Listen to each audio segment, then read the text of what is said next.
This question is to all the prime ministers. As Arctic nations with valuable resources that President Donald Trump wants, do you feel the U.S. threat to Greenland's sovereignty and Canada's sovereignty is over? And what specific actions can you as middle powers take together to defend each other against threats to your nation's self-determination? I'll finish with this fact, which is historically, when Canada has made defense procurement, 70 cents on the dollar, more than 70 cents on the dollar, has gone to the United States. Not just to American companies, but gone to the United States. That's not an effective way to build our industry or to protect our people. Something significant just unfolded in Oslo. Mark Carney did not simply attend another routine diplomatic gathering.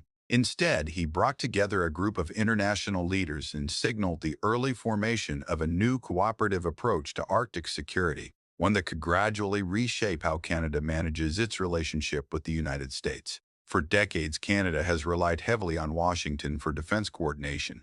However, under Donald Trump, that reliance has increasingly been debated as a potential risk rather than a guaranteed strength. Recent years have seen heightened tensions in trade and diplomacy, including tariffs, strong rhetoric toward allies, and controversial ideas such as the proposal to acquire Greenland. These developments prompted discussions within Canada about long-term strategic independence.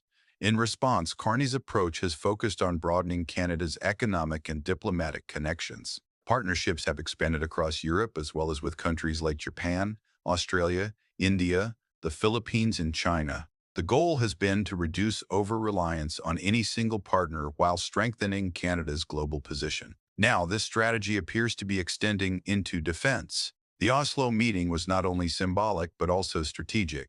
Leaders from Arctic and Nordic regions were brought together to discuss shared challenges and cooperative solutions. These countries share both geographic proximity and similar policy priorities when it comes to the Arctic. Discussions focused on coordination, long-term planning, and ways to ensure regional stability.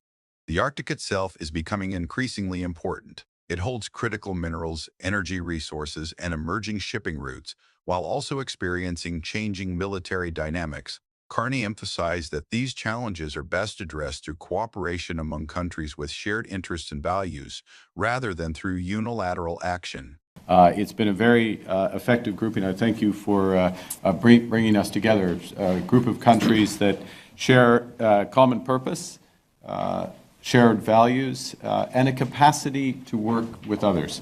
This grouping, informal grouping, but also in more formal groupings, such as the Arctic Council, in NATO, in the Coalition of the Willing. And this is important because we are all facing a growing list of challenges, challenges to Arctic security, challenges that come from the changing nature of warfare, challenges which interact with changing technologies and conflicts, both actual and virtual, that are moving closer to all of us.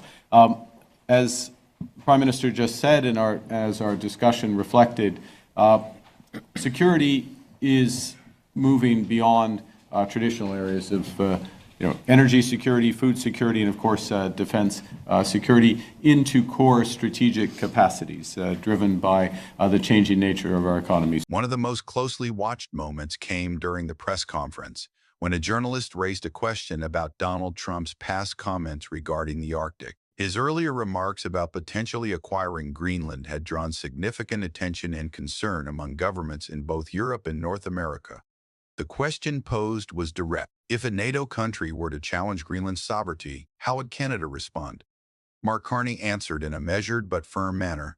He reaffirmed that Canada supports sovereignty and would stand alongside its allies within established international frameworks. The response was interpreted as a clear signal of Canada's position on territorial integrity and alliance commitments.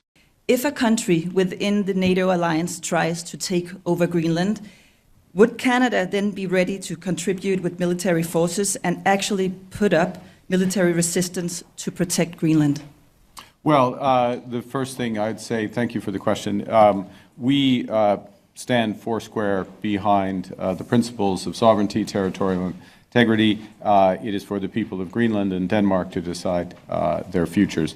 And first point, being absolutely clear about that, being clear that we will back that with measures as necessary as a partner, and being, I think the fact that we and others have been clear, I don't want to put it on Canada, but European Union and others have been clear about these fundamental principles and the principle of solidarity has helped to create the space, which always should have been there, to be clear, to develop a better security umbrella in the Arctic, but also including Greenland. So we're clear on where we stand, and we will continue to stand with Denmark and Greenland. Thank you. Another important theme that emerged from the event was the evolving nature of Canada's long-standing security relationship with the United States. Historically, the two countries have been closely connected through institutions like NORAD and broader cooperation within NATO.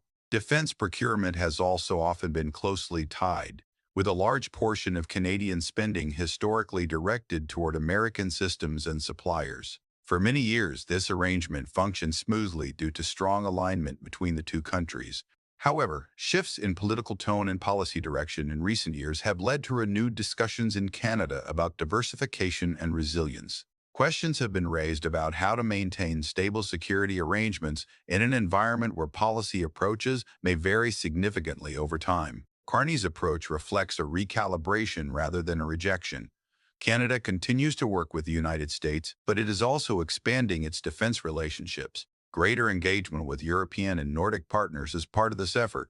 The objective is to ensure that Canada's security framework remains stable, flexible, and not overly dependent on a single external factor. This represents a notable evolution in how Canada approaches defense partnerships. I'll finish with this fact, which is historically, when Canada has made defense procurement, 70 cents on the dollar, more than 70 cents on the dollar, has gone to the United States. Not just to American companies, but gone to the United States.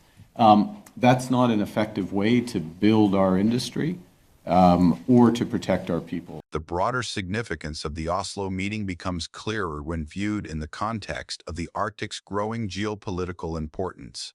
As ice coverage changes, new maritime routes are opening, resource access is increasing, and global interest in the region is expanding. This has naturally led to increased activity from major powers. Russia has invested heavily in Arctic infrastructure and military capabilities. China has described itself as a near-Arctic state and is pursuing economic opportunities in the region. Meanwhile, policy discussions in the United States have at times introduced new variables into Arctic strategy. For countries such as Canada, Norway, Denmark, and Iceland, the Arctic is not only about resources, but also about sovereignty and long-term stability. This has encouraged a more coordinated approach. Canada's current strategy emphasizes collaboration.